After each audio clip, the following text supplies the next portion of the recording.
پێش چەند مانگێک گوتمان ئەگەر جژنی سوپاسگوزار بەڕێوە بچێ ئەوە پێویستە قەلی زۆر ئامادە بکەین چونکە قەل خواردنی سەرەکی ئەو ڕۆژەیە بەڵام ئێستا کە دەبینی مەترسی کۆڕۆنا هەرما و تا دێت مەترسیدارتر دەبێت ئایا دەبێت خواز لەسەر قەل هەبێت؟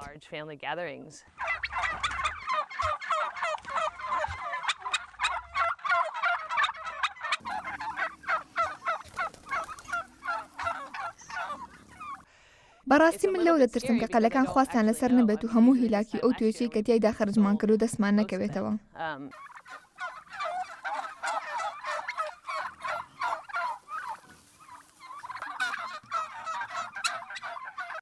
ئەو بیرۆکەی کە بۆ فرۆشتنی قەلەکان دامان نابوو زۆر باش بوو بەڵام دووبارە مەترسیەکانی کۆڕۆنا هەموو کارەکەی لێ تێکداین.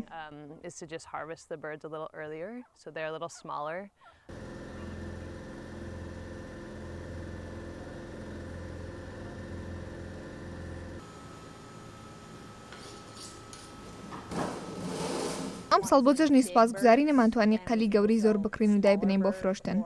فرۆشتنی باڵداری بچووک خواستی لەسەر بوو.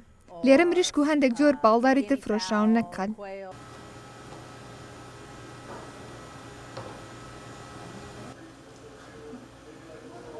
لە جەژنی سوپاسگوزاریدا هاوڕێ خێزانەکان کۆ دەبنەوە و نزیکەی 10 بۆ 15 کەس لە ماڵێکدا نان دەخۆن.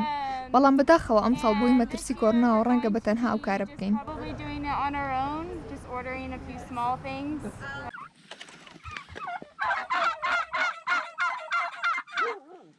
مەترسیەکانی کۆڕۆناوای کردو کە کەمترین کەس کۆ ببنەوە لە ماڵێکدا. بۆ پێش کەمترین خواردن دروست دەکرێت. بۆی پێویست ناکات قەلێکی گەورە بۆ چەند کەسێک ئامادە بکرێت. بەڵام هەندێک کەس تەنها خواردنی خێران ئامادە کردو بۆیە خواست لەسەر قەل کەم بۆتەوە.